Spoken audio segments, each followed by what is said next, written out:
তোমাকে সৃষ্টি করলাম, জমিন সৃষ্টি করলাম খাবারের জন্য। আমার রহমতের বিষয়টা দেখো, আমি এমন দয়াবান, এমন মেহেরবান। এবার তোমার খাবারের জরুরত হলো, তুমি কি খাবে? সেজন্য এই জমিনে ফসলের ব্যবস্থা আমি আল্লাহ করেছি। জোরে বলেন সুবহানাল্লাহ। জমিন শুকায় গেছে, বৈশাখ মাসের, জ্যৈষ্ঠ মাসের প্রচন্ড রৌদ্রের তাপে জমিন শুকায় গেছে। এই জমিনে তুমি ফসল ফলাবে কি করে যদি না পানি দিয়ে জমিনটারে ভিজায় দেই? আল্লাহ বলেন, জমিন ভিজাবার দায়িত্ব আমি নিলাম। আল্লাহুল্লাযী আরসালার রিয়াহা ফাতুসিরু সাহাবা। সমুদ্রের পানি, লবণাক্ত পানিগুলি বাষ্পীয় আকারে উত্থিত হয়ে যায়, মেঘমালায় পরিণত হয়ে যায়।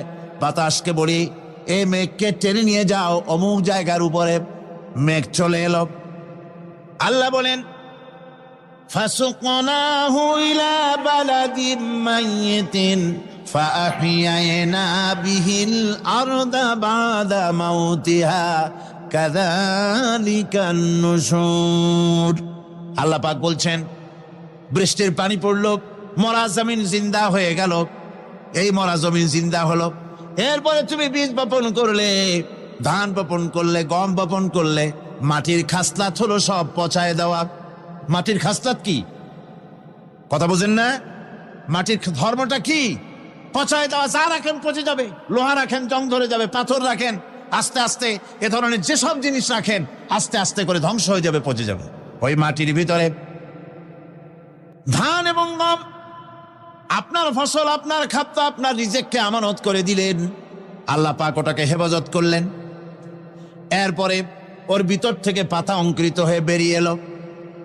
এখন কেউ যদি বলে, আল্লাহ যদি পানি না দেন, আল্লাহ যদি বৃষ্টিটা না দেন, তাহলে আমার অসুবিধাটা কি? আল্লাহ বলেন, দেখো বৃষ্টিটা তো আমি দিলাম। বৃষ্টিটা কে দিলেন?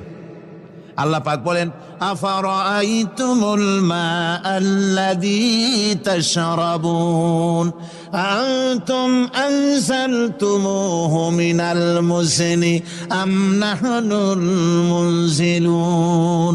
তোমরা যে পানি পান করো, আকাশ থেকে এই পানিটা কে বর্ষণ করে? তুমি করো না আমি করি? কে করে? জোরে কোন? আল্লাহ পাক বলছেন, আমি পানি বর্ষণ করি। সেই পানিটা, এই যে বঙ্গোপসাগরের পানি, আপনাদের কর্ণফুলীর পানি, মিষ্টি না নোনা? কি পানি? জোরে কোন? এই নোনা পানি আকাশে উঠলো।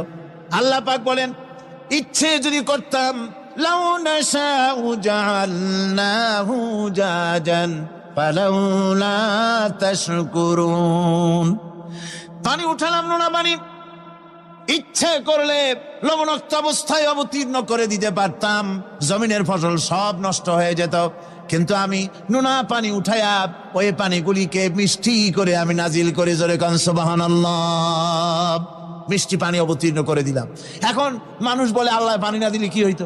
আমাদের খাল আছে, বিল আছে, সাগর আছে, নদী আছে, পুকুর আছে, হাওড় আছে, টিউবওয়েল আছে, ডিপ টিউবওয়েল আছে। আল্লাহ বৃষ্টি না দিলে তো কি হয়ে গেল আমাদের? আল্লাহ পাক জবাব দিয়েছেন, কুল আরাআইতুম ইন আসবাহা মাউকুম গাওরান ফামান ইয়াতিকুম বিমাইন মাইন।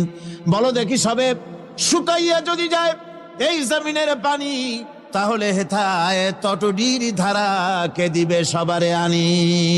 টিউবওয়েলের পানি, পাতালের পানি, দরিয়ার পানি, সাগরের পানি, হাওড়ের পানি, বিলের পানি, সব যদি আমি আল্লাহ শুকায় দেই, আমি আল্লাহ ছাড়া এমন কোন শক্তি আছে যে মরা গাঙ্গে নতুন করে পানির জোয়ার এনে দিতে পারে?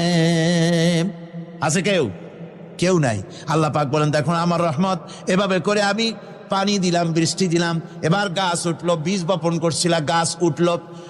আনতুম আনশাতুম শাজারাতাহা আম নাহনুল মুনশিউন। মাটি থেকে এই গাছকে কে উদ্গত করে দিল? ওই বেটা, কে দিল? তুমি দিছো না আমি দিয়েছি? কে দিয়েছে? জোরে কর, জোরে চিল্লা এখন, কে দিল? আল্লাহ পাক বলেন, গাছ উদ্গত করে দিলাম, গাছ এবার বড় হলো।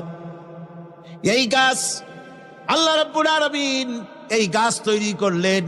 এই গাছ শুধু আপনার জ্বালানি দেয় না, গাছ শুধু ফল দেয় না, এই গাছ মানুষের জন্য, গাছ হচ্ছে বন্ধু। মানুষের জন্য গাছ কি? জোরে কোন কি? বন্ধু। সেই বন্ধুরে জনমের কাটা কাটবেন নাকি? এই গাছ তৈরি হচ্ছে, গাছ বন্ধ কি করে? গাছ বন্ধ হচ্ছে আমরা যে শ্বাস প্রশ্বাস নেই, মুখের থেকে নাকের থেকে যে শ্বাসটা ফেলি, সেটা হচ্ছে আমরা গ্রহণ করি বাতাস থেকে অক্সিজেন, ছেড়ে দেয় কার্বন ডাই অক্সাইড। এটা হচ্ছে বিষ। এটা কি? আমরা নিলাম পরিশুদ্ধ অক্সিজেন, নিলাম, ছেড়ে দিলাম এটাকে বিষ করে, এই বিষটা ছড়িয়ে গেল। এখন এই বিষ যদি আল্লাহ পরিশুদ্ধ করার কোনো ফ্যাক্টরি না বানাতেন, তাহলে পৃথিবীর সমস্ত প্রাণী মরে যেত। সুবহানাল্লাহ কইতে ইচ্ছে করে না? আল্লাহ পাক কি ব্যবস্থাটা করলেন! কোন দুনিয়ায় ফ্যাক্টরি নাই, মানুষ যে বিষাক্ত করে দেয় আবহাওয়াকে, সেটাকে রিফাইন করার ব্যবস্থা মানুষের কাছে নাই। আল্লাহ ব্যবস্থা করেছেন কি?